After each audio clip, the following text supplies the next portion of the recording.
شروع اللہ کا نام لے جو بڑا مہربان نہایت رحم والا ہے۔ اور اگر ایک مدت معین تک ہم ان سے عذاب روک دیں تو کہیں گے کہ کون سی چیز عذاب کو روکے ہوئے ہے؟ دیکھو جس روز وہ ان پر واقع ہوگا پھر ٹلنے کا نہیں، اور جس چیز کا یہ مذاق اڑاتے ہیں وہ ان کو گھیر لے گی۔ اور اگر ہم انسان کو اپنے پاس سے نعمت بخشیں پھر اس سے اس کو چھین لے تو نا امید اور ناشکرا ہو جاتا ہے۔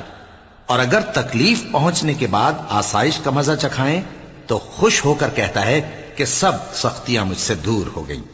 بے شک وہ ہے ہی خوشی میں مست ہو جانے والا، بڑا فخر جتانے والا۔ ہاں، جنہوں نے صبر کیا اور عمل نیک کیے یہی ہیں جن کے لیے بخشش اور اجر عظیم ہے۔ تو شاید تم کچھ چیز وہی میں سے جو تمہارے پاس آتی ہے چھوڑ دو، اور اس خیال سے تمہارا دل تنگ ہو کہ کافر یہ کہنے لگیں کہ اس پر کوئی خزانہ کیوں نہیں نازل ہوا، یا اس کے ساتھ کوئی فرشتہ کیوں نہیں آیا۔ اے نبی، تم تو صرف نصیحت کرنے والے ہو، اور اللہ ہر چیز کا نگہبان ہے۔ کیا یہ لوگ کہتے ہیں کہ اس نے قرآن از خود بنا لیا ہے؟ کہہ دو کہ اگر سچے ہو تو تم بھی ایسی 10 صورتیں بنا لاؤ، اور اللہ کے سوا جس جس کو بلا سکتے ہو بلا بھی لو۔ پس اگر وہ تمہاری بات قبول نہ کریں تو جان لو کہ یہ قرآن اللہ کے علم سے اترا ہے، اور یہ کہ اس کے سوا کوئی معبود نہیں۔ تو کیا تم لوگ اسلام لاتے ہو؟ جو لوگ دنیا کی زندگی اور اس کی زیب و زینت کے طالب ہوں، ہم ان کے اعمال کا بدلہ انہیں دنیا ہی میں دے دیتے ہیں، اور اس میں ان کی حق تلفی نہیں کی جاتی۔ یہ وہ لوگ ہیں جن کے لیے آخرت میں آتش جہنم کے سوا اور کچھ نہیں، اور جو عمل انہوں نے دنیا میں کیے سب برباد، اور جو کچھ یہ کرتے رہے سب ضائع ہوا۔ بھلا جو لوگ اپنے پروردگار کی طرف سے دلیل روشن رکھتے ہوں اور ان کے ساتھ ایک آسمانی گواہ بھی اس کی جانب سے ہو، اور اس سے پہلے موسیٰ کی کتاب ہو جو پیشوا اور رحمت ہے، تو کیا وہ قرآن پر ایمان نہیں لائیں گے؟ یہی لوگ تو اس پر ایمان لاتے ہیں، اور جو کوئی اور فرقوں میں سے اس سے منکر ہو تو اس کا ٹھکانہ آگ ہے۔ تو تم اس قرآن سے شک میں نہ ہونا، یہ تمہارے پروردگار کی طرف سے حق ہے، لیکن اکثر لوگ ایمان نہیں لاتے۔ اور اس سے بڑھ کر ظالم کون ہوگا جو اللہ پر جھوٹ باندھے؟ ایسے لوگ اپنے رب کے سامنے پیش کیے جائیں گے اور گواہ کہیں گے کہ یہی لوگ ہیں جنہوں نے اپنے پروردگار پر جھوٹ بولا تھا۔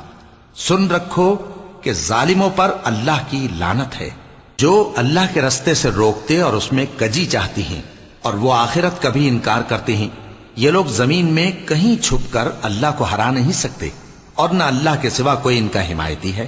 اے پیغمبر، ان کو دگنا عذاب دیا جائے گا، کیونکہ یہ شدت کفر سے تمہاری بات نہیں سن سکتے تھے اور نہ تم کو دیکھ سکتے تھے۔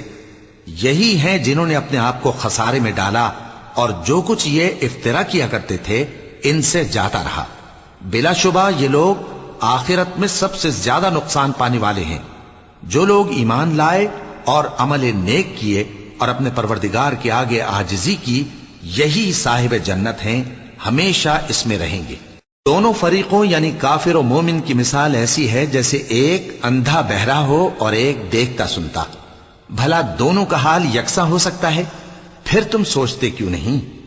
اور ہم نے نوح کو ان کی قوم کی طرف بھیجا تو انہوں نے ان سے کہا کہ میں تم کو کھول کھول کر ڈر سنانے اور یہ پیغام پہنچانے آیا ہوں کہ اللہ کے سوا کسی کی عبادت نہ کرو، مجھے تمہاری نسبت دردناک عذاب کا خوف ہے۔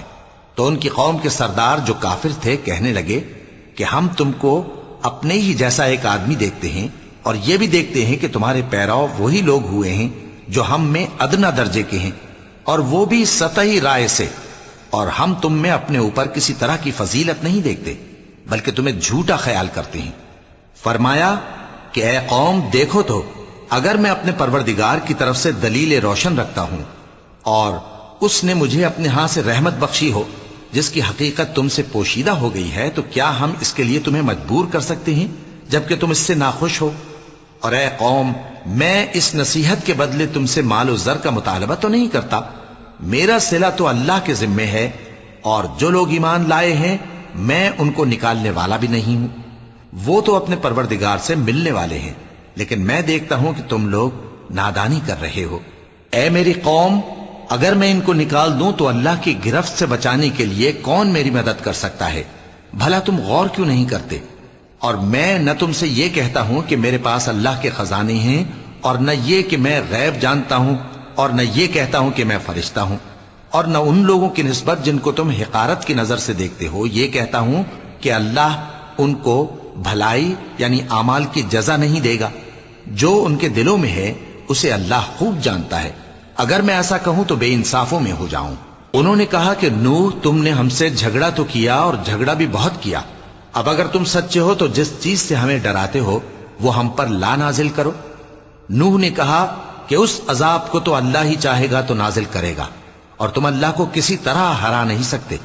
اور اگر میں یہ چاہوں کہ تمہاری خیر خواہی کروں اور اللہ یہ چاہے کہ تمہیں گمراہ رہنے دے تو میری خیر خواہی تم کو کچھ فائدہ نہیں دے سکتی۔ وہی تمہارا پروردگار ہے اور تمہیں اسی کی طرف لوٹ کر جانا ہے۔ کیا یہ لوگ کہتے ہیں کہ اس پیغمبر نے قرآن اپنے دل سے بنا لیا ہے؟ کہہ دو کہ اگر میں نے دل سے بنا لیا ہے تو میرے گناہ کا وبال مجھ پر، اور جو گناہ تم کرتے ہو اس سے میں بری الذمہ ہوں۔ اور نوح کی طرف وحی کی گئی کہ تمہاری قوم میں جو لوگ ایمان لا چکے ان کے سوا اور کوئی ایمان نہیں لائے گا، تو جو کام یہ کر رہے ہیں ان کی وجہ سے غم نہ کھاؤ، اور ایک کشتی ہمارے حکم سے ہمارے سامنے بناؤ، اور جو لوگ ظالم ہیں ان کے بارے میں مجھ سے کچھ نہ کہنا، کیونکہ وہ ضرور غرق کر دیے جائیں گے۔ اور نوح نے کشتی بنانا شروع کر دی، اور جب ان کی قوم کے سردار ان کے پاس سے گزرتے تو ان سے تمسخر کرتے۔ وہ کہتے کہ اگر تم ہم سے تمسخر کرتے ہو تو جس طرح تم ہم سے تمسخر کرتے ہو اسی طرح ایک وقت ہم بھی تم سے تمسخر کریں گے، اور تم کو جلد معلوم ہو جائے گا کہ کس پر عذاب آتا ہے جو اسے رسوا کرے گا، اور کس پر ہمیشہ کا عذاب نازل ہوتا ہے۔ یہاں تک کہ جب ہمارا حکم آ پہنچا اور تنور جوش مارنے لگا تو ہم نے نوح کو حکم دیا کہ ہر قسم کے پالتو جانوروں میں سے جوڑا جوڑا یعنی ایک ایک نر اور ایک ایک مادہ لے لو، اور جس شخص کی نسبت حکم ہو چکا ہے کہ ہلاک ہو جائے گا اس کو چھوڑ کر اپنے گھر والوں کو اور جو ایمان لایا ہو اس کو کشتی میں سوار کر لو۔ اور ان کے ساتھ ایمان بہت ہی کم لوگ لائے تھے۔ نوح نے کہا کہ اللہ کا نام لے کر کہ اسی کے کرم سے اس کا چلنا اور ٹھہرنا ہے، اس میں سوار ہو جاؤ، بے شک میرا پروردگار بخشنے والا ہے، مہربان ہے۔ اور وہ ان کو لے کر طوفان کی لہروں میں چلنے لگی۔ لہریں کیا تھیں؟ گویا پہاڑ تھے۔ اس وقت نوح نے اپنے بیٹے کو جو کشتی سے الگ تھا پکارا کہ بیٹا ہمارے ساتھ سوار ہو جا اور کافروں میں شامل نہ ہو۔ اس نے کہا کہ میں ابھی پہاڑ سے جا لگوں گا، وہ مجھے پانی سے بچا لے گا۔ فرمایا کہ آج اللہ کے عذاب سے کوئی بچانے والا نہیں اور نہ کوئی بچ سکتا ہے مگر وہی جس پر اللہ رحم کرے۔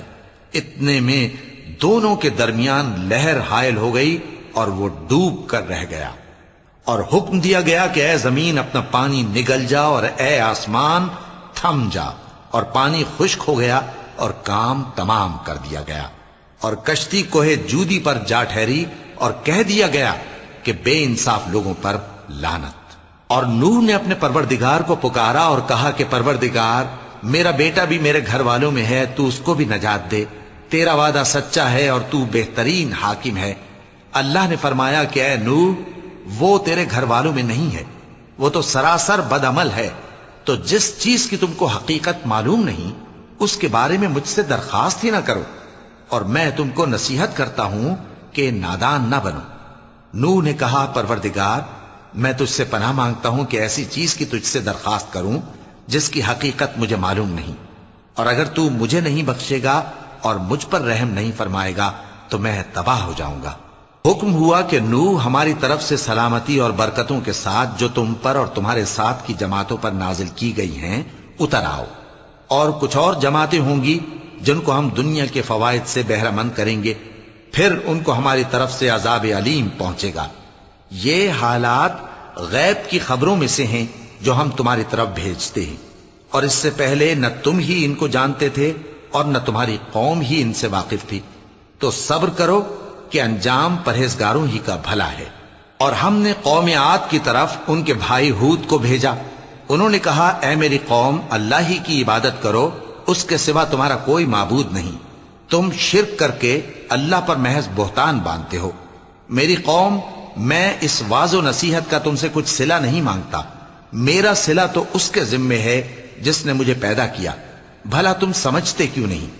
اور اے قوم اپنے پروردگار سے بخشش مانگو، پھر اس کے آگے توبہ کرو، وہ تم پر آسمان سے موسلا دھار بارش برسائے گا اور تمہاری طاقت پر طاقت بڑھائے گا، اور دیکھو گناہگار بن کر روگردانی نہ کرو۔ وہ بولے ہود تم ہمارے پاس کوئی دلیل ظاہر نہیں لائے، اور ہم صرف تمہارے کہنے سے نہ اپنے معبودوں کو چھوڑنے والے ہیں اور نہ تم پر ایمان لانے والے ہیں۔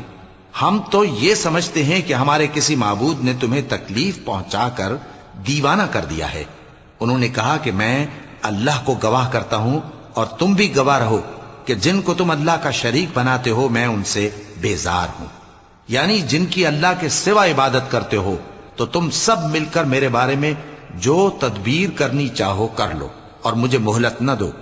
میں اللہ پر جو میرا اور تمہارا سب کا پروردگار ہے بھروسہ رکھتا ہوں۔ زمین پر جو چلنے پھرنے والا ہے وہ اللہ کے قبضہ قدرت میں ہے، بے شک میرا پروردگار سیدھے رستے پر ہے۔ اب اگر تم روگردانی کرو گے تو جو پیغام میرے ذریعے تمہاری طرف بھیجا گیا ہے وہ میں نے تمہیں پہنچا دیا ہے، اور میرا پروردگار تمہاری جگہ اور لوگوں کو لا بسائے گا، اور تم اللہ کا کچھ بھی نہیں بگاڑ سکو گے۔ میرا پروردگار تو ہر چیز پر نگہبان ہے۔ اور جب ہمارا حکم عذاب آ پہنچا تو ہم نے ہود کو اور جو لوگ ان کے ساتھ ایمان لائے تھے ان کو اپنی مہربانی سے بچا لیا اور انہیں عذاب شدید سے نجات دی۔ یہ وہی قوم عاد ہے جس نے اللہ کی نشانیوں سے انکار کیا اور اس کے پیغمبروں کی نافرمانی کی اور ہر سرکش و متکبر کا کہا مانا، اور اس دنیا میں بھی لعنت ان کے پیچھے لگی رہی اور قیامت کے دن بھی لگی رہے گی۔ دیکھو قوم عاد نے اپنے پروردگار سے کفر کیا، اور سن رکھو قوم عاد پر پھٹکار ہے جو ہود کی قوم تھی۔ اور قوم سمود کی طرف ان کے بھائی صالح کو بھیجا تو انہوں نے کہا اے قوم اللہ ہی کی عبادت کرو، اس کے سوا تمہارا کوئی معبود نہیں۔ اسی نے تم کو زمین سے پیدا کیا اور اس میں آباد کیا، تو اس سے مغفرت مانگو اور اس کے آگے توبہ کرو، بے شک میرا پروردگار نزدیک بھی ہے اور دعا کا قبول کرنے والا بھی ہے۔ انہوں نے کہا کہ صالح اس سے پہلے ہم تم سے کئی طرح کی امیدیں رکھتے تھے، اب وہ منقطع ہو گئی۔ کیا تم ہم کو ان چیزوں سے منع کرتے ہو جن کو ہمارے بزرگ پوجتے آئے ہیں؟ اور جس بات کی طرف تم ہمیں بلاتے ہو اس کی طرف سے ہم بڑے بھاری شک میں ہیں۔ صالح نے کہا اے میری قوم بھلا دیکھو تو، اگر میں اپنے پروردگار کی طرف سے کھلی دلیل پر ہوں اور اس نے مجھے اپنے ہاتھ سے نبوت کی نعمت بخشی ہو، تو اگر میں اللہ کی نافرمانی کروں تو اس کے سامنے میری کون مدد کرے گا؟ تم تو کفر کی باتوں سے میرا نقصان ہی کرتے ہو۔ اور یہ بھی کہا کہ اے قوم یہ اللہ کی اونٹنی تمہارے لیے ایک نشانی یعنی معجزہ ہے، تو اس کو چھوڑ دو کہ اللہ کی زمین میں جہاں چاہے چرتی پھرے، اور اس کو کسی طرح کی تکلیف نہ دینا ورنہ تمہیں جلد عذاب آ پکڑے گا۔ مگر انہوں نے اس کو کاٹ ڈالا تو صالح نے کہا کہ اپنے گھروں میں 3 دن اور فائدے اٹھا لو، یہ وعدہ ہے کہ جھوٹا نہ ہوگا۔ پس جب ہمارا حکم آ گیا تو ہم نے صالح کو اور جو لوگ ان کے ساتھ ایمان لائے تھے ان کو اپنی مہربانی سے بچا لیا اور اس دن کی رسوائی سے محفوظ رکھا، بے شک تمہارا پروردگار طاقتور ہے، زبردست ہے۔ اور جن لوگوں نے ظلم کیا تھا ان کو چنگھاڑ کی صورت میں عذاب نے آ پکڑا تو وہ اپنے گھروں میں اوندھے پڑے رہ گئے، گویا کبھی ان میں بسے ہی نہ تھے۔ سن رکھو کہ قوم سمود نے اپنے پروردگار سے کفر کیا، اور سن رکھو قوم سمود پر پھٹکار ہے۔ اور ہمارے فرشتے ابراہیم کے پاس بشارت لے کر آئے تو سلام کہا، انہوں نے بھی جواب میں سلام کہا۔ ابھی کچھ وقفہ نہیں ہوا تھا کہ ابراہیم ایک بھنا ہوا بچڑا لے آئے۔ پھر جب دیکھا کہ ان کے ہاتھ کھانے کی طرف نہیں بڑھتے یعنی وہ کھانا نہیں کھاتے تو ان کو اجنبی سمجھ کر دل میں خوف کیا۔ فرشتوں نے کہا کہ خوف نہ کیجیے، ہم قوم لوط کی طرف ان کے ہلاک کرنے کو بھیجے گئے ہیں۔ اور ابراہیم کی بیوی جو پاس کھڑی تھی ہنس پڑی، تو ہم نے اس کو اسحاق کی اور اسحاق کے بعد یعقوب کی خوشخبری دی۔ اس نے کہا اے میرے بچہ ہوگا، میں تو بڑھیا ہوں اور یہ میرے میاں بھی بوڑھے ہیں، یہ تو بڑی عجیب بات ہے۔ انہوں نے کہا کیا تم اللہ کی قدرت سے تعجب کرتی ہو؟ اے اہل بیت تم پر اللہ کی رحمت اور اس کی برکتیں ہیں، وہ لائق تعریف ہے، بڑا ہے۔ پھر جب ابراہیم سے خوف جاتا رہا اور ان کو خوشخبری بھی مل گئی تو قوم لوط کے بارے میں لگے ہم سے بحث کرنے۔ بے شک ابراہیم بڑے تحمل والے، نرم دل اور رجوع کرنے والے تھے۔ اے ابراہیم، اس بات کو جانے دو، تمہارے پروردگار کا حکم آ پہنچا ہے اور ان لوگوں پر عذاب آنے والا ہے جو کبھی نہیں ٹلنے کا۔ اور جب ہمارے فرشتے لوط کے پاس آئے تو وہ ان کے آنے سے غمناک اور تنگ دل ہوئے اور کہنے لگے کہ آج کا دن بڑی مشکل کا دن ہے۔ اور لوط کی قوم کے لوگ ان کے پاس بے تحاشا دوڑتے ہوئے آئے، اور یہ لوگ پہلے ہی سے انتہائی بےہودہ حرکتیں کیا کرتے تھے۔ لوط نے کہا کہ اے بھائیو، یہ جو میری قوم کی لڑکیاں ہیں یہ تمہارے لیے جائز اور پاک ہیں، تو اللہ سے ڈرو اور میرے مہمانوں کے بارے میں مجھے بے آبرو نہ کرو۔ کیا تم میں کوئی بھی شائستہ آدمی نہیں؟ وہ بولے، تم کو معلوم ہے کہ تمہاری ان بیٹیوں کی ہمیں کچھ حاجت نہیں، اور جو ہماری غرض ہے اسے تم خوب جانتے ہو۔ لوط نے کہا، اے کاش مجھ میں تمہارے مقابلے کی طاقت ہوتی، یا میں کسی مضبوط قلعے میں پناہ لے لیتا۔ فرشتوں نے کہا، اے لوط، ہم تمہارے پروردگار کے فرشتے ہیں، یہ لوگ ہرگز تم تک نہیں پہنچ سکیں گے، تو کچھ رات رہے سے اپنے گھر والوں کو لے کر چل دو، اور تم میں سے کوئی شخص پیچھے مڑ کر نہ دیکھے مگر تمہاری بیوی کے جو آفت ان پر پڑنے والی ہے وہی اس پر بھی پڑے گی۔ ان کے عذاب کے وعدے کا وقت صبح ہے، اور کیا صبح کچھ دور ہے؟ پھر جب ہمارا حکم آیا، ہم نے اس بستی کو الٹ کر نیچے اوپر کر دیا اور ان پر پتھر کی تہ بتہ کنکریاں برسائیں جن پر تمہارے پروردگار کے ہاں سے نشان کیے ہوئے تھے، اور وہ بستی ان ظالموں سے کچھ دور نہیں۔ اور مدین کی طرف ان کے بھائی شعیب کو بھیجا تو انہوں نے کہا کہ اے قوم، اللہ ہی کی عبادت کرو کہ اس کے سوا تمہارا کوئی معبود نہیں، اور ناپ اور تول میں کمی نہ کیا کرو، میں تو تم کو آسودہ حال دیکھتا ہوں، اور اگر تم ایمان نہ لاؤ گے تو مجھے تمہارے بارے میں ایک ایسے دن کے عذاب کا خوف ہے جو تم کو گھیر کر رہے گا۔ اور اے میری قوم، ناپ اور تول انصاف کے ساتھ پوری پوری کیا کرو، اور لوگوں کو ان کی چیزیں کم نہ دیا کرو، اور زمین میں خرابی کرتے نہ پھرو۔ اگر تم کو میرے کہنے کا یقین ہو تو اللہ کا دیا ہوا نفع ہی تمہارے لیے بہتر ہے، اور میں تمہارا نگہبان نہیں ہوں۔ انہوں نے کہا، اے شعیب، کیا تمہاری نماز تمہیں یہ سکھاتی ہے کہ جن کو ہمارے باپ دادا پوجتے آئے ہیں ہم ان کو ترک کر دیں، یا اپنے مال میں تصرف کرنا چاہیں تو نہ کریں؟ تم تو بڑے نرم دل اور بڑے سیدھے ہو۔ انہوں نے کہا کہ اے قوم، دیکھو تو، اگر میں اپنے پروردگار کی طرف سے دلیل روشن پر ہوں اور اس نے اپنے ہاں سے مجھے نیک روزی دی ہو تو کیا میں اپنا فرض ادا نہ کروں؟ اور میں نہیں چاہتا کہ جس بات سے میں تمہیں منع کروں خود اس کو کرنے لگوں۔ میں تو جہاں تک مجھ سے ہو سکے تمہارے معاملات کی اصلاح چاہتا ہوں، اور اس بارے میں مجھے توفیق کا ملنا اللہ ہی کے فضل سے ہے۔ میں اسی پر بھروسہ رکھتا ہوں اور اسی کی طرف رجوع کرتا ہوں۔ اور اے قوم، میری مخالفت تم سے کوئی ایسا کام نہ کرا دے کہ جیسی مصیبت نوح کی قوم یا ہود کی قوم یا صالح کی قوم پر واقع ہوئی تھی ویسی ہی مصیبت تم پر واقع ہو۔ اور لوط کی قوم کا زمانہ تو تم سے کچھ دور نہیں، اور اپنے پروردگار سے بخشش مانگو اور اس کے آگے توبہ کرو، بے شک میرا پروردگار بڑا مہربان ہے، بہت محبت کرنے والا ہے۔ انہوں نے کہا کہ شعیب، تمہاری بہت سی باتیں ہماری سمجھ میں نہیں آتی، اور ہم دیکھتے ہیں کہ تم ہم میں کمزور بھی ہو، اور اگر تمہارے بھائی بند نہ ہوتے تو ہم تم کو سنسار کر دیتے، اور تم ہم پر کسی طرح بھی غالب نہیں ہو۔ انہوں نے کہا کہ اے قوم، کیا میرے بھائی بندوں کا دباؤ تم پر اللہ سے زیادہ ہے، اور اس کو تم نے پیٹھ پیچھے ڈال رکھا ہے؟ میرا پروردگار تو تمہارے سب اعمال کا احاطہ کیے ہوئے ہے۔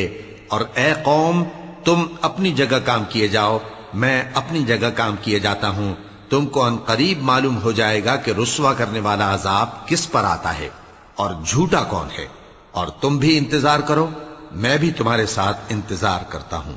اور جب ہمارا حکم آ پہنچا تو ہم نے شعیب کو اور جو لوگ ان کے ساتھ ایمان لائے تھے ان کو تو اپنی رحمت سے بچا لیا، اور جو ظالم تھے ان کو چنگھاڑ نے آ دبوچا، تو وہ اپنے گھروں میں اوندھے پڑے رہ گئے، گویا ان میں کبھی بسے ہی نہ تھے۔ سن رکھو کہ مدین پر ویسی ہی پھٹکار ہے جیسی سمود پر پھٹکار تھی، اور ہم نے موسیٰ کو اپنی نشانیاں اور دلیل روشن دے کر بھیجا فرعون اور اس کے سرداروں کی طرف، تو وہ فرعون ہی کے حکم پر چلتے رہے، حالانکہ فرعون کا حکم درست نہیں تھا۔ وہ قیامت کے دن اپنی قوم کے آگے آگے چلے گا، پھر ان کو دوزخ میں جا اتارے گا، اور جس مقام پر وہ اتارے جائیں گے وہ برا ہے۔ اور اس جہان میں بھی لعنت ان کے پیچھے لگا دی گئی اور قیامت کے دن بھی پیچھے لگی رہے گی۔ جو انعام ان کو ملا ہے برا ہے۔ یہ پرانی بستیوں کے تھوڑے سے حالات ہیں جو ہم تم سے بیان کرتے ہیں۔ ان میں سے بعض تو باقی ہیں اور بعض تہس نہس ہو گئیں۔ اور ہم نے ان لوگوں پر ظلم نہیں کیا بلکہ انہوں نے خود اپنے اوپر ظلم کیا۔ غرض جب تمہارے پروردگار کا حکم آ پہنچا تو جن معبودوں کو وہ اللہ کے سوا پکارا کرتے تھے وہ ان کے کچھ بھی کام نہ آئے اور بربادی کے سوا انہیں اور کچھ نہ دے سکے۔ اور تمہارا پروردگار جب نافرمان بستیوں کو پکڑا کرتا ہے تو اس کی پکڑ اسی طرح کی ہوتی ہے۔ بے شک اس کی پکڑ دکھ دینے والی سخت ہے۔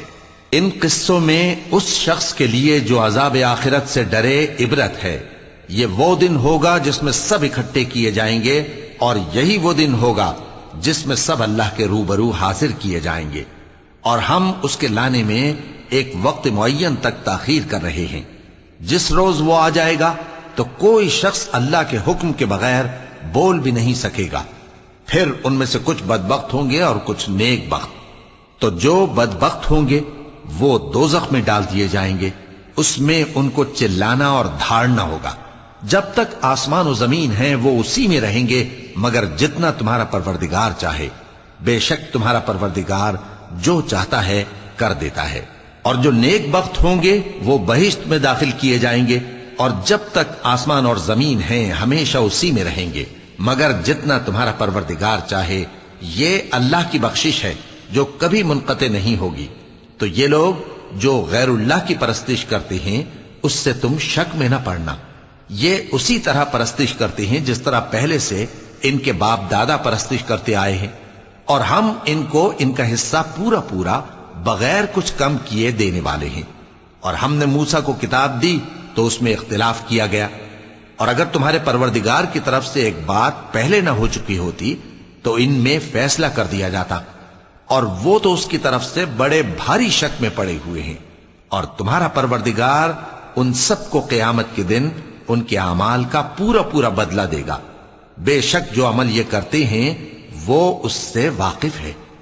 تو اے پیغمبر، جیسا تم کو حکم ہوتا ہے اس پر تم اور جو لوگ تمہارے ساتھ تائب ہوئے ہیں قائم رہو، اور حد سے تجاوز نہ کرنا، وہ تمہارے سب اعمال کو دیکھ رہا ہے۔ اور مسلمانوں، جو لوگ ظالم ہیں ان کی طرف مائل نہ ہونا، نہیں تو تمہیں بھی دوزخ کی آگ آ لپٹے گی، اور اللہ کے سوا تمہارے کوئی دوست نہیں ہوں گے، پھر تمہیں کوئی مدد بھی نہ ملے گی۔ اور دن کے دونوں سروں یعنی صبح اور شام کے اوقات میں اور رات کی چند ساعتوں میں نماز پڑھا کرو، کچھ شک نہیں کہ نیکیاں گناہوں کو دور کر دیتی ہیں۔ یہ ان کے لیے نصیحت ہے جو نصیحت قبول کرنے والے ہیں۔ اور صبر کیے رہو کہ اللہ نیکوکاروں کا اجر ضائع نہیں کرتا۔ تو جو امتیں تم سے پہلے گزر چکی ہیں ان میں ایسے ہوش مند کیوں نہ ہوئے جو ملک میں خرابی کرنے سے روکتے؟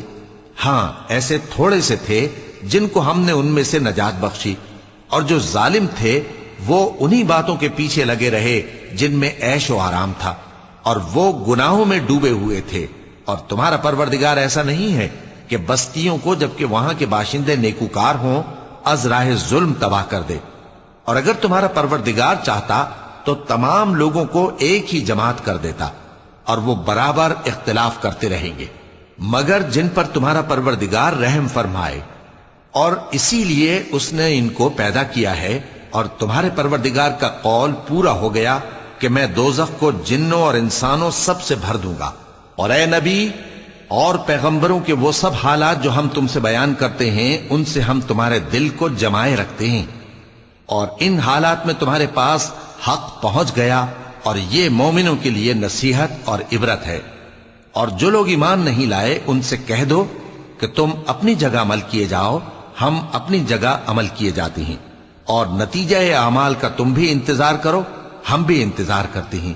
اور آسمانوں اور زمین کی چھپی چیزوں کا علم اللہ ہی کو ہے، اور تمام معاملات اسی کی طرف رجوع کیے جائیں گے، تو اسی کی عبادت کرو اور اسی پر بھروسہ رکھو۔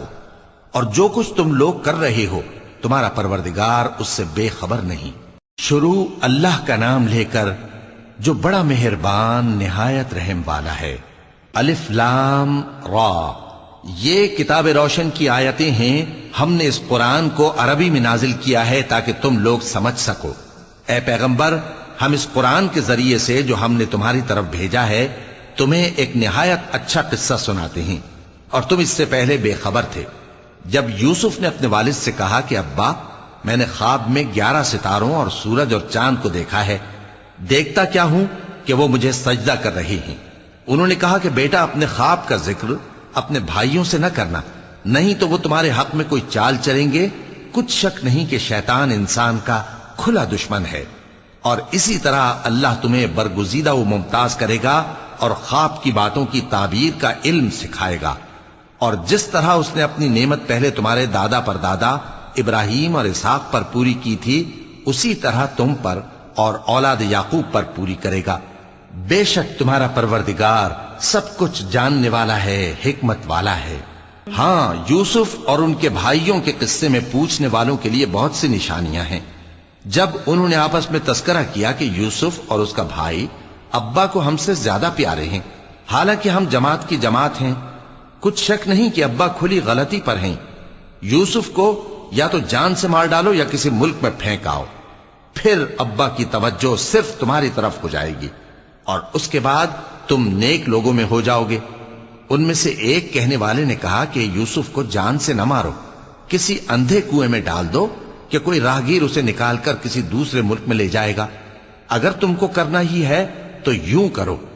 یہ مشورہ کر کے وہ اپنے والد سے کہنے لگے کہ ابا جان، کیا سبب ہے کہ آپ یوسف کے بارے میں ہمارا اعتبار نہیں کرتے، حالانکہ ہم اس کے خیر خواہ ہیں. کل اسے ہمارے ساتھ بھیج دیجئے کہ خوب میوے کھائے اور کھیلے کودے، ہم اس کے نگہبان ہیں. انہوں نے کہا کہ یہ امر مجھے غمناک کیے دیتا ہے کہ تم اسے لے جاؤ، یعنی وہ مجھ سے جدا ہو جائے، اور مجھے یہ بھی خوف ہے کہ تم کھیل میں اس سے غافل ہو جاؤ اور اسے بھیڑیا کھا جائے. وہ کہنے لگے کہ اگر ہماری موجودگی میں کہ ہم ایک طاقتور جماعت ہیں اسے بھیڑیا کھا گیا تو ہم بڑے نقصان میں پڑ گئے. غرض جب وہ اس کو لے گئے اور اس بات پر اتفاق کر لیا کہ اس کو اندھے کنویں میں ڈال دیں، اور ہم نے یوسف کی طرف وحی بھیجی کہ ایک وقت ایسا آئے گا کہ تم انہیں ان کے اس سلوک سے آگاہ کرو گے، اور ان کو اس وحی کی کچھ خبر نہ ہوگی. اور یہ حرکت کر کے وہ رات کے وقت باپ کے پاس روتے ہوئے آئے. کہنے لگے کہ ابا جان، ہم تو دوڑنے اور ایک دوسرے سے آگے نکلنے میں مصروف ہو گئے اور یوسف کو اپنے اسباب کے پاس چھوڑ گئے تو اسے بھیڑیا کھا گیا، اور آپ ہماری بات کو گو ہم سچ ہی کہتے ہیں باور نہیں کریں گے. اور ان کے کرتے پر جھوٹ موٹ کا لہو بھی لگا لائے. یعقوب نے کہا کہ یوں نہیں ہے، بلکہ تم اپنے دل سے یہ بات بنا لائے ہو. اچھا، صبر، کہ وہی خوب ہے، اور جو تم بیان کرتے ہو اس کے بارے میں اللہ ہی سے مدد چاہیے. اور اب اللہ کی شان دیکھو کہ اس کنویں کے قریب ایک قافلہ آوارد ہوا اور انہوں نے پانی کے لیے اپنا سقا بھیجا تو اس نے کنویں میں ڈول لٹکایا. یوسف اس سے لٹک گئے. وہ بولا، زہے قسمت، یہ تو ایک لڑکا ہے، اور اس کو قیمتی سرمایہ سمجھ کر چھپا لیا. اور جو کچھ وہ کرتے تھے اللہ کو خوب معلوم تھا، اور انہوں نے اس کو تھوڑی سی قیمت یعنی محدود چند درہموں پر بیچ ڈالا، اور وہ اس سے بیزار ہو رہے تھے. اور مصر میں جس شخص نے اس کو خریدا اس نے اپنی بیوی سے جس کا نام زلیخا تھا کہا کہ اس کو عزت و اکرام سے رکھو، عجب نہیں کہ یہ ہمیں فائدہ دے یا ہم اسے بیٹا بنا لیں. اس طرح ہم نے یوسف کو سرزمین مصر میں جگہ دی، اور غرض یہ تھی کہ ہم ان کو خواب کی باتوں کی تعبیر سکھائیں. اور اللہ اپنے کام پر غالب ہے، لیکن اکثر لوگ نہیں جانتے. اور جب وہ اپنی جوانی کو پہنچے تو ہم نے ان کو دانائی اور علم عطا کیا، اور نیکوکاروں کو ہم اسی طرح بدلہ دیا کرتے ہیں.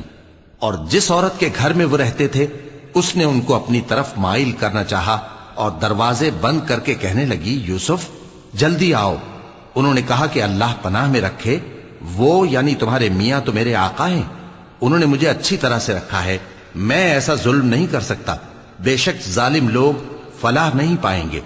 اور اس عورت نے ان کا قصد کیا اور انہوں نے اس کا قصد کیا.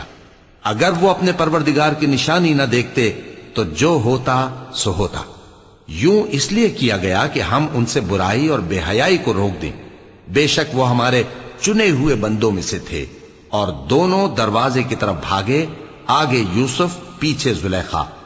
اور عورت نے ان کا کرتا پیچھے سے پکڑ کر جو کھینچا تو پھاڑ ڈالا، اور دونوں کو دروازے کے پاس عورت کا خاوند مل گیا۔ تو عورت بولی کہ جو شخص تمہاری بیوی کے ساتھ برا ارادہ کرے اس کی اس کے سوا کیا سزا ہے کہ یا تو قید کیا جائے یا اسے دکھ کا عذاب دیا جائے۔ یوسف نے کہا اسی نے مجھ کو اپنی طرف مائل کرنا چاہا تھا، اور اس کے خاندان میں سے ایک گواہ نے گواہی دی کہ اگر اس کا کرتا آگے سے پھٹا ہو تو یہ سچی اور یوسف جھوٹا ہے، اور اگر کرتا پیچھے سے پھٹا ہو تو یہ جھوٹی اور وہ سچا ہے۔ سو جب اس کا کرتا دیکھا تو پیچھے سے پھٹا تھا، تب اس نے زلیخا سے کہا کہ یہ تمہارا ہی فریب ہے، اور کچھ شک نہیں کہ تم عورتوں کے فریب بڑے بھاری ہوتے ہیں۔ یوسف اس بات کا خیال نہ کر، اور زلیخا تو اپنے گناہ کی بخشش مانگ، بے شک خطا تیری ہی ہے۔ اور شہر میں عورتیں گفتگویں کرنے لگیں کہ عزیز کی بیوی اپنے غلام کو اپنی طرف مائل کرنا چاہتی ہے، اور اس کی محبت اس کے دل میں گھر کر گئی ہے، ہم دیکھتی ہیں کہ وہ کھلی گمراہی میں ہے۔ پھر جب زلیخا نے ان عورتوں کی گفتگو جو حقیقت میں دیدار یوسف کے لیے ایک چال تھی سنی، تو ان کے پاس دعوت کا پیغام بھیجا اور ان کے لیے ایک محفل مرتب کی، اور پھل تراشنے کے لیے ہر ایک کو ایک ایک چھری دی، اور یوسف سے کہا کہ ان کے سامنے آؤ۔ جب عورتوں نے ان کو دیکھا تو ان کا روب حسن ان پر ایسا چھا گیا کہ پھل تراشتے تراشتے اپنے ہاتھ کاٹ لیے، اور بے ساختہ بول اٹھیں کہ اللہ پاک ہے، یہ آدمی نہیں، یہ تو کوئی بزرگ فرشتہ ہے۔ زلیخا نے کہا تو یہ وہی ہے جس کے بارے میں تم مجھے تانے دیتی تھیں، اور بے شک میں نے اس کو اپنی طرف مائل کرنا چاہا مگر یہ بچا رہا، اور اگر یہ وہ کام نہ کرے گا جو میں اسے کہتی ہوں تو قید کر دیا جائے گا اور ذلیل ہوگا۔ یوسف نے دعا کی کہ پروردگار جس کام کی طرف یہ مجھے بلاتی ہیں اس کی نسبت مجھے قید پسند ہے، اور اگر تو مجھ سے ان کے فریب کو نہ ہٹائے گا تو میں ان کی طرف مائل ہو جاؤں گا اور نادانوں میں سے ہو جاؤں گا۔ پس ان کے رب نے ان کی دعا قبول کر لی اور ان سے عورتوں کا داؤں ٹال دیا، بے شک وہی تو سننے والا ہے، جاننے والا ہے۔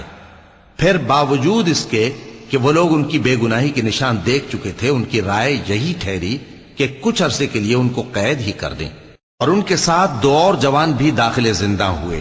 ایک نے ان میں سے کہا کہ میں نے خواب دیکھا ہے، دیکھتا کیا ہوں کہ شراب کے لیے انگور نچوڑ رہا ہوں۔ دوسرے نے کہا کہ میں نے بھی خواب دیکھا ہے، میں یہ دیکھتا ہوں کہ اپنے سر پر روٹیاں اٹھائے ہوئے ہوں اور پرندے ان میں سے کھا رہے ہیں، تو ہمیں ان کی تعبیر بتا دیجئے کہ ہم تمہیں نیکوکار دیکھتے ہیں۔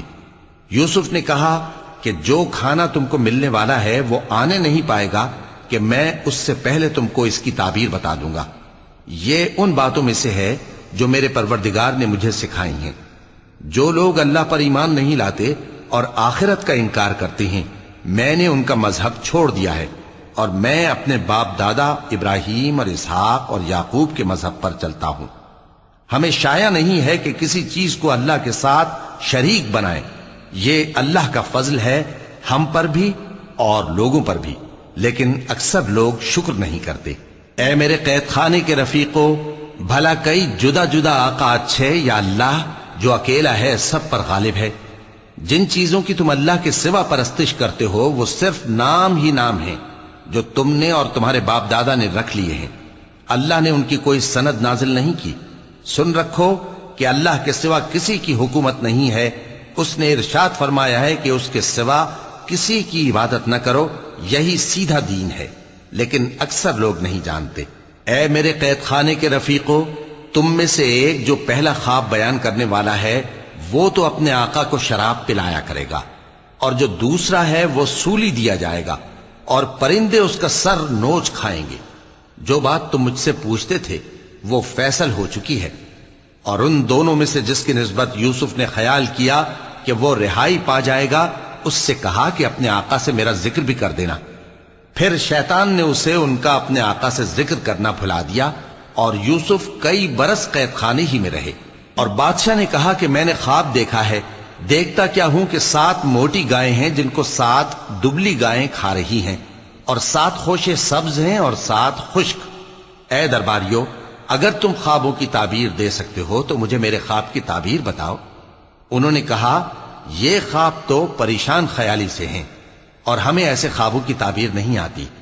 اور وہ شخص جو دونوں قیدیوں میں سے رہائی پا گیا تھا اور جسے مدت کے بعد وہ بات یاد آ گئی، بول اٹھا کہ میں آپ کو اس کی تعبیر لا بتاتا ہوں، مجھے قید خانے جانے کی اجازت دیجئے۔ غرض وہ یوسف کے پاس آیا اور کہنے لگا، یوسف، اے بڑے سچے یوسف، ہمیں اس خواب کی تعبیر بتائیے کہ 7 موٹی گایوں کو 7 دبلی گائیں کھا رہی ہیں، اور 7 خوشے سبز ہیں اور 7 سوکھے، تاکہ میں لوگوں کے پاس واپس جا کر تعبیر بتاؤں۔ عجب نہیں کہ وہ تمہاری قدر جانے۔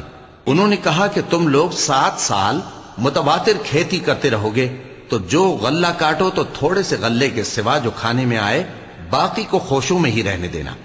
پھر اس کے بعد خشک سالی کے 7 سخت سال آئیں گے کہ جو غلہ تم نے جمع کر رکھا ہوگا وہ سب کو کھا جائیں گے، صرف وہی تھوڑا سا رہ جائے گا جو تم احتیاط سے رکھ چھوڑو گے۔ پھر اس کے بعد ایک ایسا سال آئے گا کہ خوب مے برسے گا اور لوگ اس میں رس نچوڑیں گے۔ اور یہ تعبیر سن کر بادشاہ نے حکم دیا کہ یوسف کو میرے پاس لے آؤ۔ سو جب قاصد ان کے پاس گیا تو انہوں نے کہا کہ اپنے آقا کے پاس واپس جاؤ اور اس سے پوچھو کہ ان عورتوں کا کیا حال ہے جنہوں نے اپنے ہاتھ کاٹ لیے تھے، بے شک میرا پروردگار ان کے فریب سے خوب واقف ہے۔ صدق اللہ العظیم۔